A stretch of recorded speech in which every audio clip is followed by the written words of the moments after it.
Spring is definitely on its way. In some parts of the country, planters are rolling, but in other parts of the country, planters are getting in their final tune, getting ready to head to the field.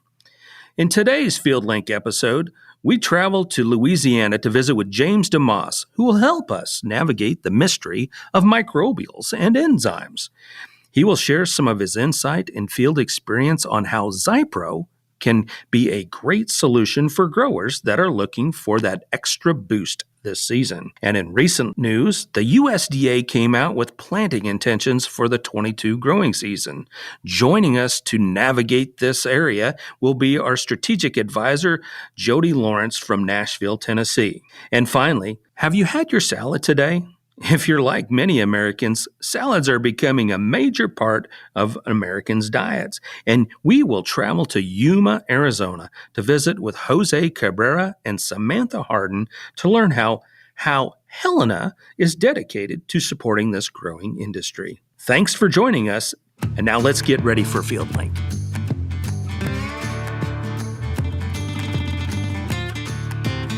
Hello, everybody, and welcome back to FieldLink. And really excited to have with us today James DeMoss. James is a Helena Product Manager, out of Louisiana. James, welcome to the show. Well, thank y'all. Thank y'all for inviting me for the show. Yeah, we're really excited to have you up today to join us. I know you're getting ready for the Gin Show here in Memphis, and glad you could come up from Louisiana. James, before we dive into this world of enzymes and some of the things that we're, going to talk about today, tell us a little bit about you. Where's home, and give us a little bit about your background. Sure. Home, I grew up on a farm in Shreveport, Louisiana. I live in Bossier City, Louisiana. I've worked for Helena for 25 years. For the first 9 years, I actually started a territory that is currently very active today. And then I was actually the very first person that the SBU hired for the Agri-Intelligence role. So I kind of helped start the Agri-Intelligence for the SBU. And then in the last few years, I've been working in the HPG Product Manager role. Awesome. So you definitely have a wide range of experience from technology, from the Agri-Intelligence, our precision platform here at Helena, but also into the product side of things. So excellent. We're excited to have you here, James. You've been dubbed one of our local experts when it comes to this space. So we're excited to learn a little bit from you and draw some of your field experience and bring some reality to really kind of a complex project or complex area, and that's around enzymes and microbial activity in many regards. And this is really part of a new frontier. There's a lot of energy. You can't hardly pick up a trade magazine, go to a show, turn the radio on. Somebody's talking about whether it be microbials or enzymes, and there's just a lot of confusion out there. So, James, can you take a few minutes and kind of ground truth us and maybe spread out the difference? What's the difference between these two areas? Absolutely. So the biggest thing that you see in the industry right now is the buzzword is bugs in a jug, or living microbes, as the terminology is, bugs in a jug. And everybody has one, everybody's promoting that. Where we kind of differentiate ourselves, we actually have a stabilized enzyme. And so the thing, where does the enzyme come from? The enzyme actually literally comes from the living microbes. It is the byproduct from the microbes, and the enzyme is what's actually doing all the heavy lifting in the soil. That's the one that's going in and working on the organic matter. That's the one that's going increasing your mineralization. That's the one that's going out there working on your cellulose, your byproducts, your chemical products. That's the thing that's actually breaking down the nutrients in the soil, helping convert your fertility that you put out, your synthetic fertilizers in the field, to available forms of nitrogen, phosphorus, potassium, and also releasing other nutrients within the soil for the plant to take up. So really, the enzymes are helping, really not just the plant, but really providing a lot of benefits to overall soil quality and soil health. Absolutely. So what they are doing, the great thing about the enzyme is they are actually naturally increasing your native microbial activity. So the other products that are on the market that are promoting their living organisms, they might not be native. There might not be a whole bunch in that soil. They might even not even be of that geography. The great thing about an enzyme is it naturally increases your native microbial activity. And you got fields from low CECs to a higher CEC, and you have different levels and different types of living microbes in that soil. But the enzyme that we have, it naturally increases your native microbial activity in the soil, which is one of the great things about Zypro. And Zypro, you mentioned Zypro. Obviously that's Helena's product, fairly new product to our portfolio. But tell us a little bit, why is Zypro different from some of the other competitors that are out there or out there on the market? Well, here's the big thing. When you start talking these living microbes, they are actually living microbes. But if you pick up a handful of dirt, you're literally holding 10 to 12 million living organisms in the soil. Most of these products are only putting about 100,000 living microbes in the soil.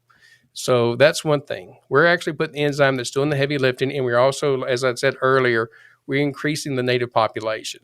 So that's the big thing. The big separation is our enzyme is stabilized.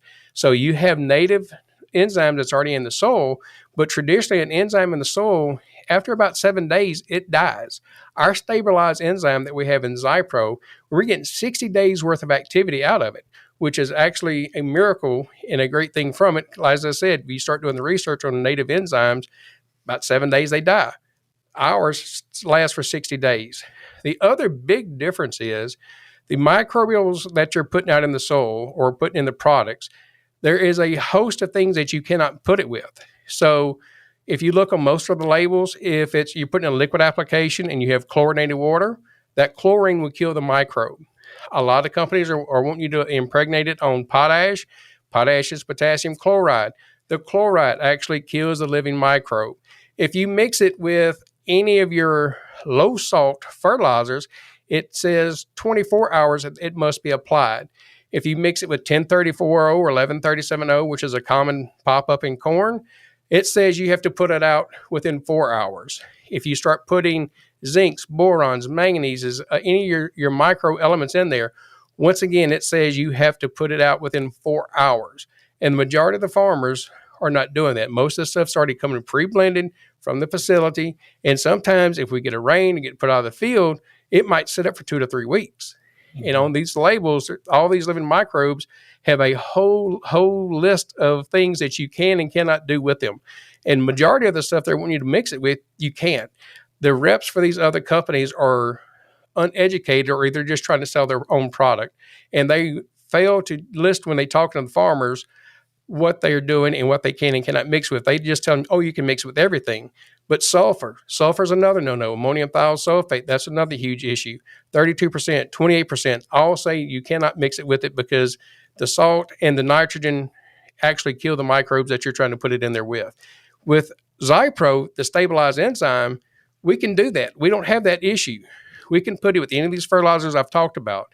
The other thing with the living microbe is if the pH is too high or too low, it kills them. If it's too wet or too dry, it kills them. If it's too hot or too cold, it kills them. We do not have that issue with a stabilized enzyme that we have within Zypro. We can mix it with any fertilizer. The soil moisture, the soil temperature, and how hot or cold it is, it does not matter. So we do have that great flexibility with Zypro. And as I hear you talk about, the difference between Zypro and other products on the microbial side, it's not that microbials don't work. It's just there's a lot of complexity, a lot of challenges, a lot of practicality is probably the best way to say it. There's a lot of issues because, as we all know, planting conditions are never optimal. Right. Optimal planting conditions are about 20% of the time. The majority of the time, they're less than favorable. Wow. But by utilizing a product like Zypro, we eliminate that with our, exclusive enzyme type of product to eliminate a lot of that complexity there. So James, you've had a lot of hands-on experience with Zypro recently, and multiple crops. I think that's an important piece because this is a very unique product that can be utilized in lots of different crops and settings. Tell us a little bit about some of your experiences. That's the very thing that's got me so interested in Zypro. Is I've tried it with sugarcane. I'm sure not a lot of folks up north have sugarcane, but we've seen 300 to 400 pounds of sugar. On corn, we've seen a consistent 8 to 13 bushel yield increase. Looked at it in soybeans. I actually got a 6 bushel yield response in soybeans. We've looked at it on rice. When we put it on rice, For South Louisiana, we call it 4 to 4.5 barrels. For the rest of the world, that's a 14 to 16 bushel yield increase. Cotton, we're consistently seeing around 100 to 125 pounds a yield increase. And the great thing with Zypro is when you mix it with the humic product, and we have another product called Receptor, they actually work in combination. So you're getting an increased yield from Zypro, and like when you mix it with the Receptor, it's also giving you that yield increase. It's not just the same yield that you would get from one or the other. They're actually complementary with each other. And I've talked to a lot of our other reps with Zypro. I mean, as you mentioned, it wide range of crops. There's citrus growers in Florida are utilizing it, and just a phenomenal wide range of growers there. Well, how do growers handle Zypro? What's the best way to apply it, on their farms? So traditionally, if we're banding it, we will run about 8 ounces in a band, whether in furrow or side dress. But the thing that we broadened our scope on, specifically rice and sweet potatoes, I didn't talk about sweet potatoes, but we've seen like 800-pound yield increase with sweet potatoes. But when we're talking rice, soybeans, and sweet potatoes, we're actually impregnating that on the fertilizer and then broadcasting it on the fertilizer. And that's where we're getting the response from those crops there. So banding it, in furrow or side dress is a great way. But we have impregnated on both P and K, and we've also impregnated on urea for applications in rice as well. So kind of threw the kitchen sink at it, and so far this product has not backed down, and it just kept on moving forward. Wow. So what I'm hearing you say is just a tremendous amount of application flexibility with this type of product. Absolutely. And here's the amazing thing is when you do put it out there and you have a control, like the root system, that thing will start throwing down a tap root 2 to 3 days faster than anything else. When you start looking at like corn plants emerging from the soil, you'll have like 2 leaves already starting to poke up where your traditional plant will only have just the 1 leaf starting to come out. But then you start looking at the roots, you have like a few roots coming from the seed, but where we have the Zypro, it's actually producing a big root mass already. It's already having little fine roots hairs come out and actually kind of a global root system starting to form on that days before the other products will. Wow. So, you've had a lot of experience here recently with Zypro, and I know a lot of your customers are utilizing it. Share some success stories with us about Zypro. Well, that's very interesting. I actually was working with a grower yesterday, and we'd been doing Zypro on his corn. I said, I'm going to put on the cotton. He said, not a problem. I said, I'm going to impregnate your soybeans. I said, I got some good data. And so there was a gentleman who was actually going over his fertility plan, and he invited his neighbor who wanted me to help him with his fertility plan as well. So when we were going over that, the grower asked, what is Zypro? I didn't even have a chance to say anything. The farmer that invited his neighbor over said, you will love this product. I actually ran out of it. He said, the corn where we had the Zypro, it came up faster, it developed faster, and he said it cut a lot better. And he said that product, he said, it's not expensive. You will really like it. And I didn't have to say a word. And that's just one of the stories. You go to other areas, people are seeing, like in rice, they're noticing a healthier plant, a bigger tillering plant, which is drawing questions. And people are starting to ask, hey, what do you put on that field? Got sugarcane farmers who've been putting it out, and they're talking about, hey, I'm getting 300 to 400 pounds of sugar more. And it's kind of evolving within itself about the success. So wherever you go, people have been looking at it. We had people who's tried to break the product looking at strip trials and actually called, hey, I want to do a testimonial on this product. Really? So we've had fantastic results with Zypro, and like I said, in every crop I've thrown it at. Wow.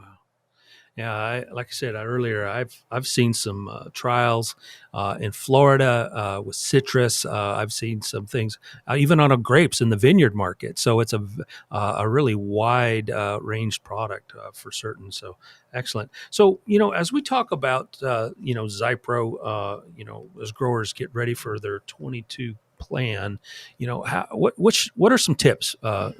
James, what should they consider for their 22 plan in terms of incorporating Zypro? Well, the one thing a lot of the growers are seeing, as we all know, we have a inflated price of fertilizer in the market at this time.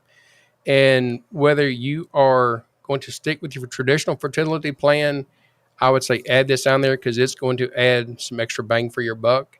But if you're somebody who's thinking about cutting some of your rates and pulling back to work within a budget, that's where Zypro is really going to help you, because the amount of increased fertility that it makes on your nitrogen, your phosphorus, your potassium, and all the micronutrients that it helps freeze up in the soil and produces for the plant, the increased root mass system, the increased fine hairs that it produces in the plant, the healthier soil that it makes. I mean, at the end of the day, when you look at the USDA, when they talk about soil health, they do not talk about soil microbes. The USDA, when it comes to soil health, they're talking about enzymes. Mm-hmm. You're going to put an enzyme in the soil, it's going to increase more microbes, which will produce more enzymes. So if we can get a healthier soil and help increase our uptake and use of what we have, that's what we need to go. I would encourage anybody to take a look at this product. I think they'll be very happy with this product. Well, I appreciate that. And soil health is absolutely critical. And boy, products like Zypro could certainly contribute to that overall long-term health of the soil. That's important for all of us long-term, right? Exactly. You bet.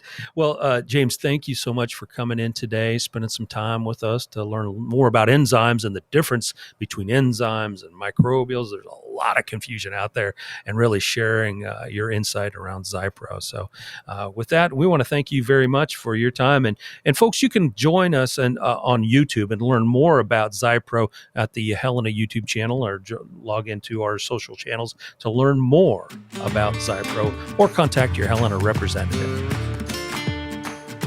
And welcome back, everybody, to FieldLink.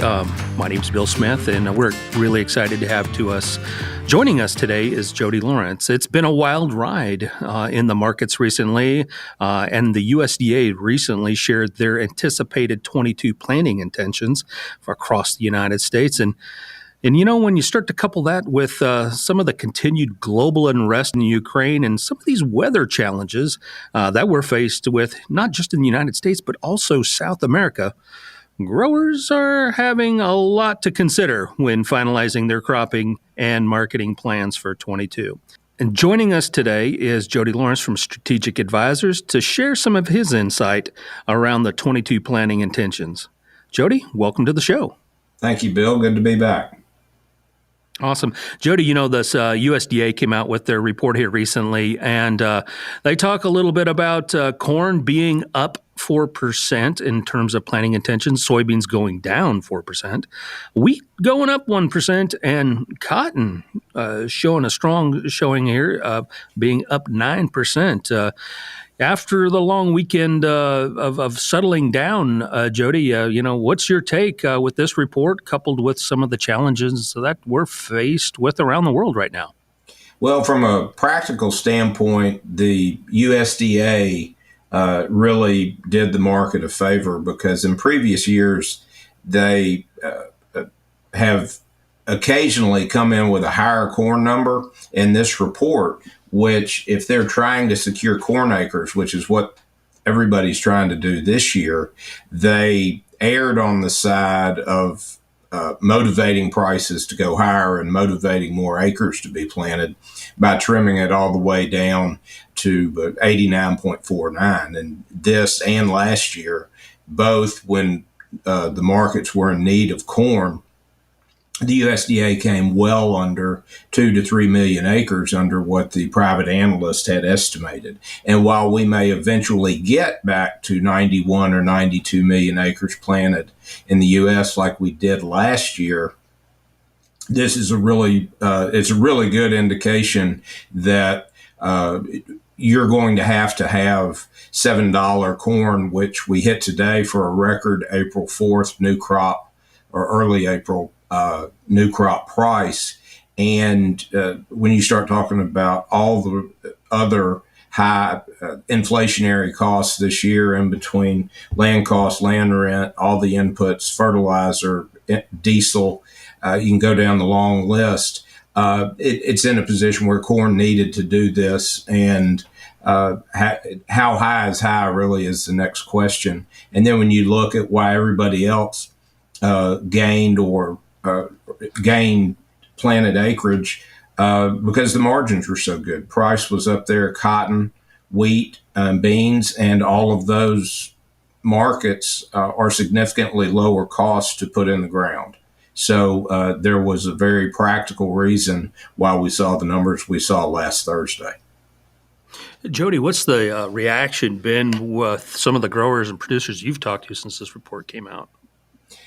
They nobody was terribly surprised because on the meeting circuit that we did for Helena this year, that Brady and I went on, I think we did 45 or 50 meetings, and talking to all the salespeople, talking to all the farmers, they just weren't willing to blindly chase down corn acres because of the cost, even if the price was good, because the margins for beans have stayed just as good at a half or even less of an input cost, which makes a lot of people's decision very easy. Because what a lot of people, I think, have forgotten is that South America over the last 6 months lost close to 1 billion bushels worth of bean production. And that alone, if you just translated that over into what would the U.S. have to do to make that up, we'd have to plant nearly 20 million more acres of beans. So there just isn't enough acreage, there isn't enough infrastructure, and there isn't enough available fertilizer supply to really push that total corn and bean acreage much over 181, 182. Yeah, you bring up a really good point. Clearly, you turn the news on and we hear an awful lot about Ukraine, and that is certainly a huge impact to our markets. But boy, this South America play here is really, I guess, quietly impacting the global market. We just don't get a lot of press, it seems like. Yeah, it's always it's just simply an agriculture issue because you hear about a U.S. drought simply because you turn on the evening news, but I don't think that NBC Nightly News led any story this year in January, February, when parts of southern Brazil were in a worse drought that led to this loss than we were in 2012 when our yield was cut 40, 50 bushels an acre nationally. So it really, especially on the bean side, really something that has evened this up, because in most years, although the bean prices did go down on the larger than expected acreage number, they popped back very strongly today to make everybody realize that you can't just abandon beans because corn is going up. You still have to keep this ratio because the world is short of corn and beans and wheat if the Russia-Ukraine problem continues deeper into 2022. That brings up a good point. As we take a look at, the terrible things happening in Ukraine still, I think we're, well into 30, 40 days almost into this catastrophic change over there. Jody, do you see any upside at all for some planting intentions in that part of Europe? The weekend really put some bad news into the market, which was part of today's big rallies, in that Russia seems to be adjusting their strategy, that they are moving from the more northern territories where Kiev, the capital, is, towards the southern region and the Black Sea port region. And they are pounding Odessa. And I guess the best analogy is that Odessa is similar to New Orleans as far as shipping capacity and how critical it is, because we saw earlier during the hurricane season, when the hurricane took out New Orleans for 2 or 3 weeks, it dramatically affected our prices, or negatively affected our prices. And if Odessa goes out, then Ukraine, even as an ally, will not be able to ship anything out. And the Russian supply, nobody else except their immediate China and their trading partners who aren't U.S. friends, will take Russia out of it as well. And all of a sudden you take out the second and third largest exporters into the world grain markets. You're turning the corner on what could be the absolute worst case scenario for Ukraine. Mm-hmm. One of the other hot topics right now, clearly in this space, it's surrounding around this area, is energy. Lots of chatter, lots of discussions taking place in Washington right now as it relates to biofuels, but also just the general, cost of oil currently, and obviously President Biden releasing, the strategic reserve here most recently. What's your take as far as energy is concerned as we look into 22?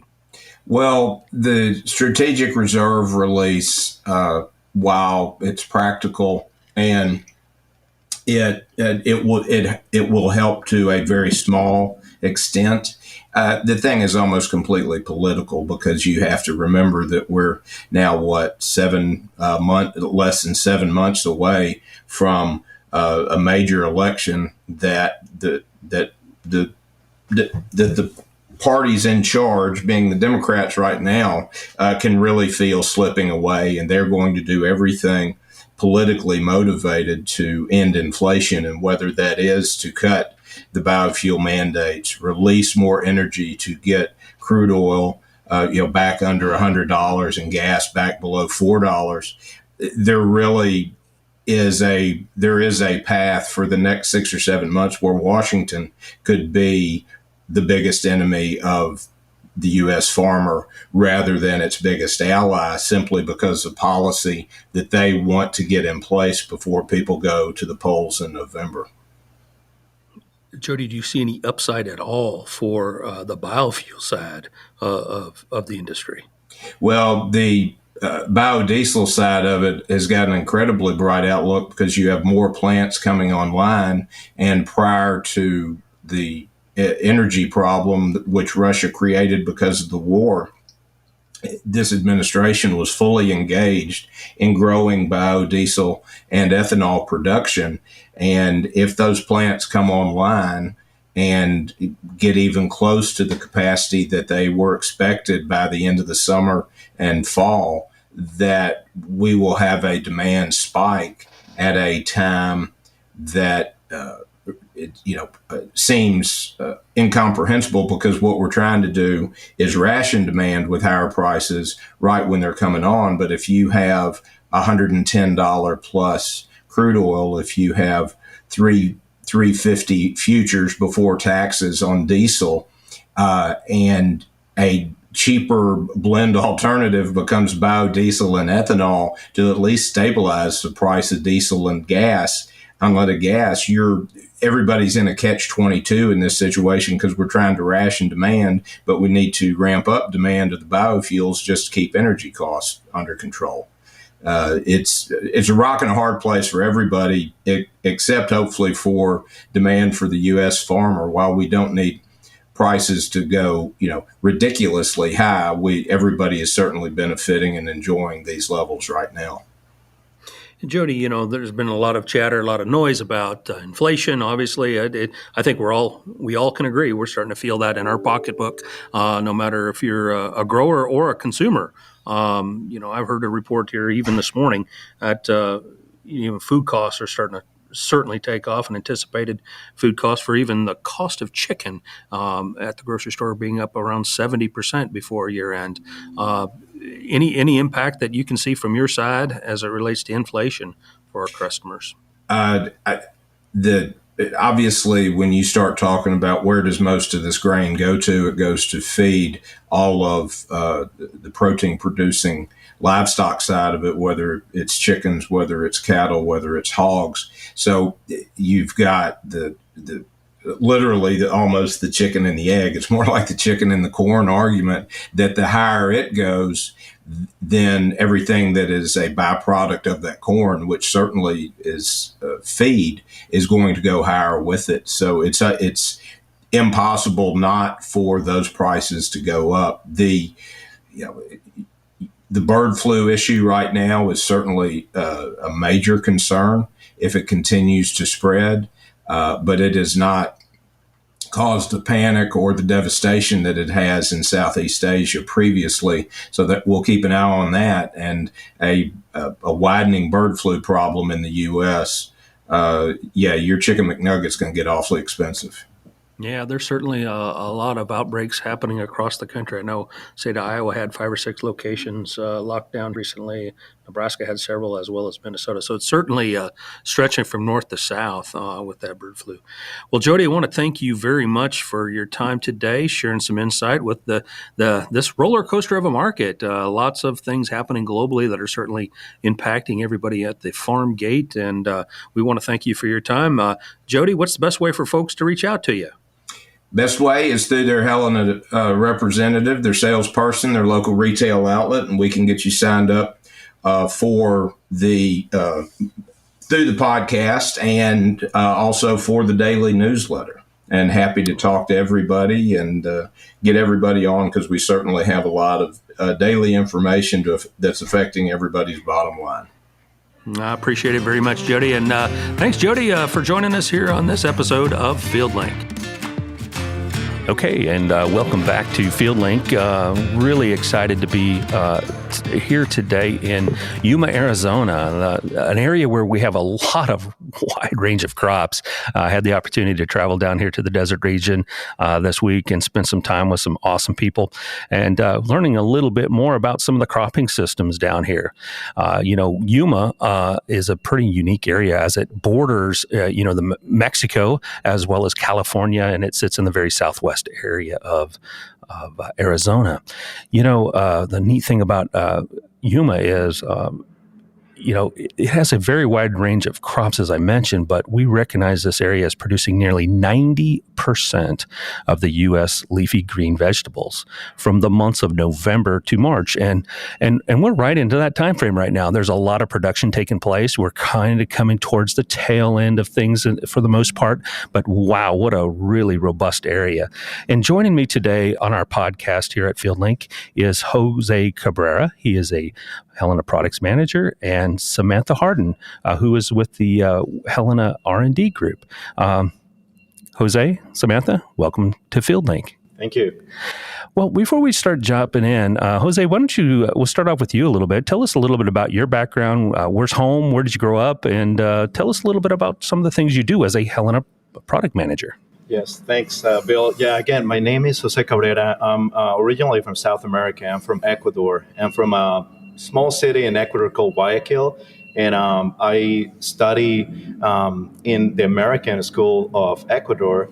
And then I moved from Ecuador to Honduras to study agriculture at a university called Zamorano in Honduras. It's a Pan American agricultural school. And then I went from there to Louisiana State University. So go Tigers.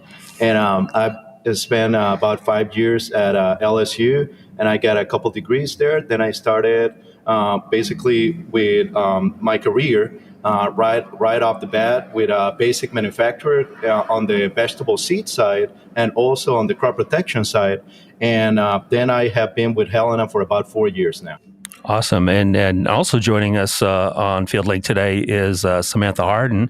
Samantha is a native of Arizona. Tell us a little bit about some of the things you do, Samantha, and where's home? Absolutely. I'm Samantha Hardin again, and I am from Yuma, Arizona. I got my education from the University of Arizona, and I did some work in the cattle industry and went on to plant breeding with Monsanto and seed production. And now I've been at Helena for only about 6 months, so my career is young here. But so far, we've trial by fire right into the trial season. So we do trials for other chemical companies and also for Helena, just researching our products up against and in cooperation with their products. So it's pretty interesting. Oh, great. Well, it's really awesome to have both of you here joining us today as we learn a little bit about, some of the crops in the desert and more specifically, really want to take a little time and focus on lettuce, salad. It's a really a unique area and a unique part of the country. And as we take a look at, Jose, as we talk a little bit about lettuce, and can you kind of give us a size and scope how big the lettuce industry is and, what's the process? Because a lot of our listeners just simply, we're all kind of used to eating lettuce, but we may not know really how it's grown and what really goes into producing that particular crop. Yeah, absolutely. I think you certainly want to expect lettuce to be a big crop in the desert, especially with the temperatures that we get here in the desert, which are extreme. We get extreme cold weather and extreme heat. So lettuce is a sensitive crop. Such are some other leafy greens like spinach and spring mixes and other brassica crops. When I say brassica, we're talking about like broccoli, cauliflower, cabbage, and things like that. But yeah, they particularly don't like too much the heat. So usually they start around September, October with transplanting, and yeah, they're still hot right around that time, but the nights are starting to cool off. So they come. That's what a lot of these crops are grown in the coast, where you have really average cooler temperatures than what we have here in the desert, but they transition from the coast to the desert and back to the coast. So that's kind of like the Yuma is considered the winter vegetable capital of the world. By the way, that's kind of like a really really cool denomination.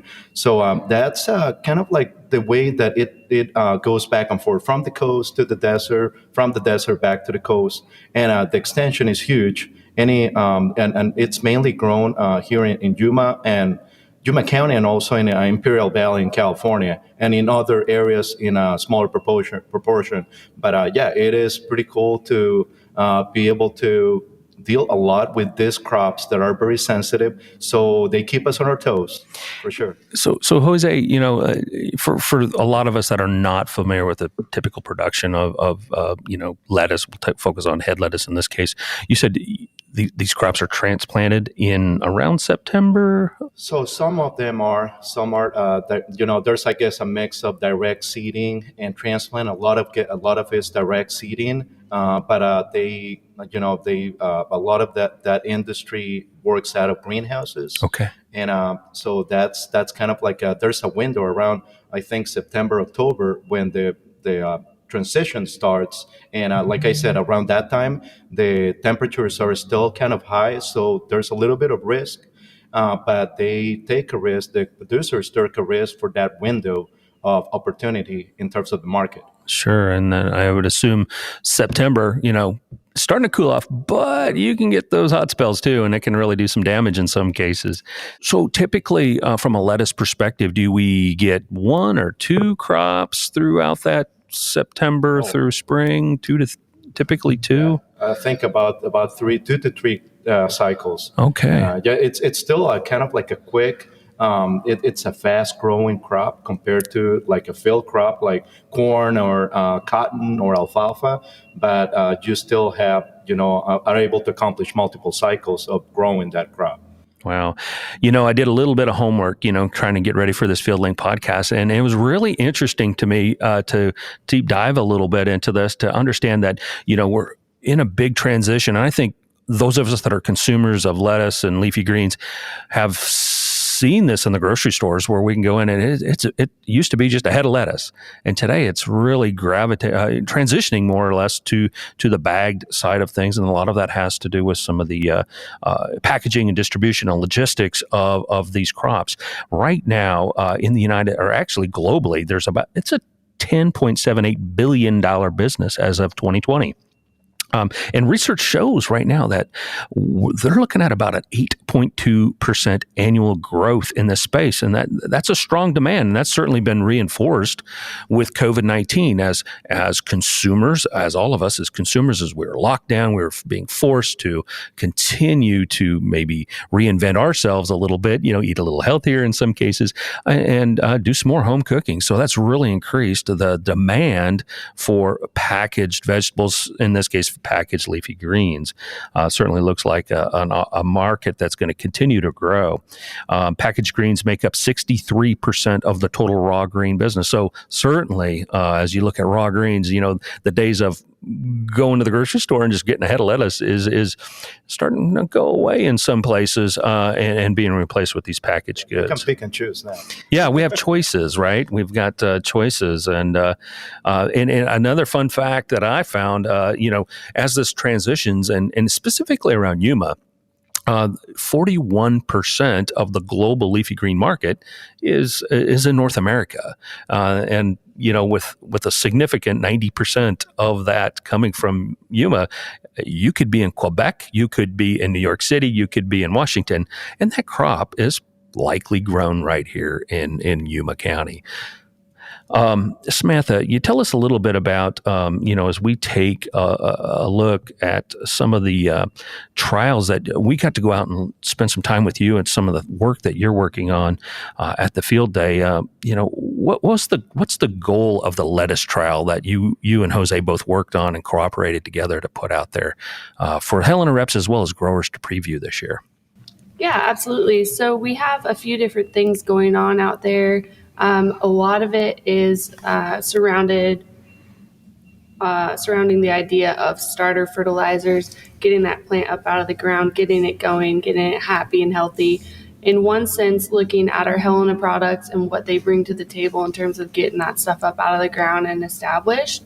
And on the other side, our Helena products in concert with insecticides to control a disease or a virus actually, to be more specific, that Salinas is plagued by INSV, which is in-patent spotted necrotic virus in lettuce. And here it's very here and there, whether we get it or not.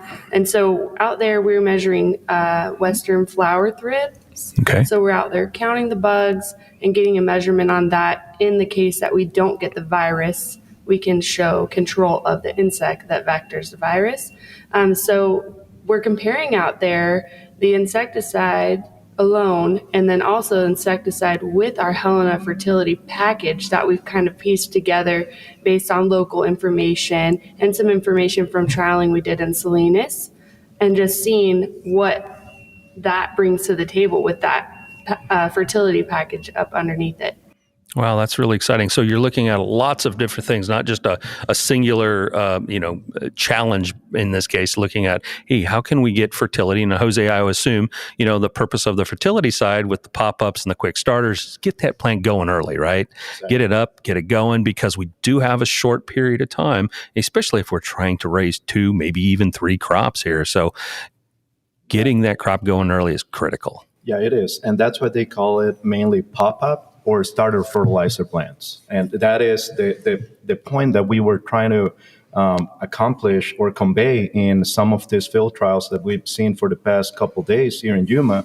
It's been to try to exchange some knowledge between our different branches within Helena, and also learn. Just all of us need to learn more, especially in this commodity fertilizer situation that we are in right now because of worldwide demand and everything that is happening.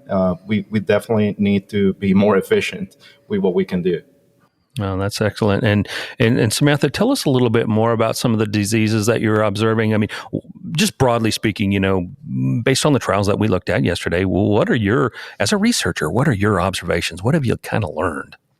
Well, out there so far, it's pretty early in terms of the INSV. The virus usually comes on when it's a little hotter, the plants are getting stressed, the virus is able to kind of get going out there. But generally, we have seen the reduction of feeding damage and severity from the insects with the Helena package on top of the insecticide versus just the insecticide alone. So that's pretty interesting to look at. But overall, in our trials in general, we're dealing with downy mildew is a big deal right now. We're a month out probably from powdery mildew and some melons. But in lettuce, mostly right now, we're doing downy, lettuce aphid, and we finished some lepidopteran work, which is the worm complex, in the fall. So those have been our heavy hitters this season. I think it's really interesting, really as a consumer to sit back and think about all of the research and some of the products that you guys are really testing and surrounding into this particular market, really to make this crop more efficient and from a quality perspective too. It's not. It certainly is about yield, and we heard some of our sales reps and some of the growers talking a little bit about that yesterday. It certainly is about yield, but quality. Quality is absolutely important, especially to these crops from a visual perspective. Do you guys have some insight on that as far as quality is concerned, Jose? Yeah, so that is the one thing, like you said, Bill. I think that is one thing that we cannot we cannot negotiate with quality. Quality is primal, and the thing with quality, it depends a lot on the specs that the producers they set, and a lot of the size and quality is already it has been already established by the market. Mm-hmm. So as much as we would like to sometimes improve or change some of those specs and test different components with our products, we need to be very much aligned with all the specs of the market and all the standards of the market in terms of size, quality. And right now, when you grab a bag of salad in the grocery store, many of us sometimes wonder how we can have such a clean. Because if you see those in the field, there is a lot of bugs. Everything wants to eat that salad, that leaf of salad, but there is a zero tolerance for any type of speck of disease, of mildew, of fungus, of insects, anything, especially also in the organic market. And the organic market is a little more complicated because the alternatives that they have for production is not as wide as the conventional market. Well, you bring up a great point about, from the quality perspective, in the consumer drives all of this. And in a lot of cases, some of the retailers, I was talking to some of our sales reps yesterday about Costco has their specs for this type of lettuce. Don't try to get it bigger. We need it to fit into this bag. We need to have it this specific size. While we as researchers and those of us that are involved with some of the Helena products, we could really make that, head of lettuce be huge and taste even better. But the market requires certain specs, and we certainly have to fall into those parameters. Jose, you talked a little bit about, quality and the number of insects, and Samantha talked about, number of diseases and funguses that are out there, mildew and so forth.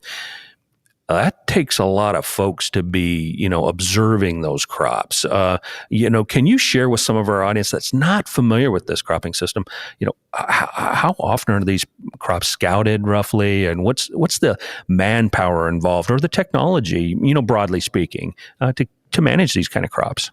Yeah, and that's where our Helena teams come to fruition when they have to be scouting multiple times throughout the day, sometimes throughout the week. They're always on top of the crop because it doesn't take too long for a small problem to become a big problem, both in the insect side or in the disease side, or just general growing practice like water, irrigation management, and all that. So they have to be on top, and that's the beauty about a lot of our Helena folks, that they have the knowledge and they have the all the training that we need for the grower to feel comfortable allowing them to recommend all those best practices. Yeah, and it's exciting. I know there's some conferences going on right now as we're doing this FieldLink podcast, talking about, scouting management and water management. And that's a whole space that we have in our Agri-Intelligence platform. That's really a very exciting time for producers, as well as all of us here at Helena. And we can certainly expand on that in future podcasts. But by all means, that is a critical part of the production cycle. Samantha, yesterday I had opportunity as we were talking with some of the growers, some of the sales reps, and about their growers and some of the things that they've experienced. With some of the research that you've been working on in conjunction with Jose and the rest of the team, some of the success stories were awesome. I mean, we had one sales rep talk about how he actually received about a 30% increase in his lettuce head production there. Tell us a little bit. How does that make you feel as a researcher? When you think about all of the stuff that you and Jose are doing to increase those yields, what kind of success stories have you heard in addition to that one? It's pretty awesome to be on the research side of that and be able to support something that really came about organically. And we really locally created blends and selected Helena products that came out with this 30% increase in yield, which is awesome to go and put that in my trial and then back it up with hard data from both large strip demos and small replicated blocks. So it's very solid data to support decisions that were made out in the field, or ideas that came from the field. So far we've only heard the greatest story from our Desert Rise blend, and we have different versions of that in different areas. And it's cool to kind of take that and modify it based on the area and the grower need. And they were kind of running through some scenarios like that in the field. So it's exciting to look forward to future tests of that type of concept. Yeah, it's an exciting time, and it's got to make you both feel really great when you hear those success stories. How growers are really benefiting, not just from the yield perspective, but from the financial perspective. But sitting back even bigger, thinking about, wow, this is our small part, really, in food production, and our small little way of helping to continue to feed these 9 billion people that we've got to feed here in a few years. Exactly. And the thing is that we have experienced the most challenging times for the past couple of years in every aspect of our lives. And agriculture, it doesn't has any difference than what we've been doing for the past couple of years. So challenges are always going to be there. It's how do we manage those challenges? And I think that's where a lot of our products, the tagline of our company of Helena is people, products, and knowledge. And I think we have extenuated a lot of those resources, especially for the past couple of years with all the challenges we've had. I think that's really well said. And, I want to thank all of you for hosting us here in Yuma this week. It's been a great opportunity to get out and see some of the work that you're doing to help, continue to, help our customers, but, and also, feed our families. I think we need to think bigger sometimes, and your work is really much appreciated. And folks, we want to thank Jose and Samantha for all that you do, and I want to thank you for joining us for today's episode of FieldLink. Be sure to follow us on your favorite podcast platform to ensure that you don't miss the latest FieldLink podcast episode. We're also excited to announce that you can now follow us on YouTube, as all episodes can now be found on the Helena Agri YouTube channel.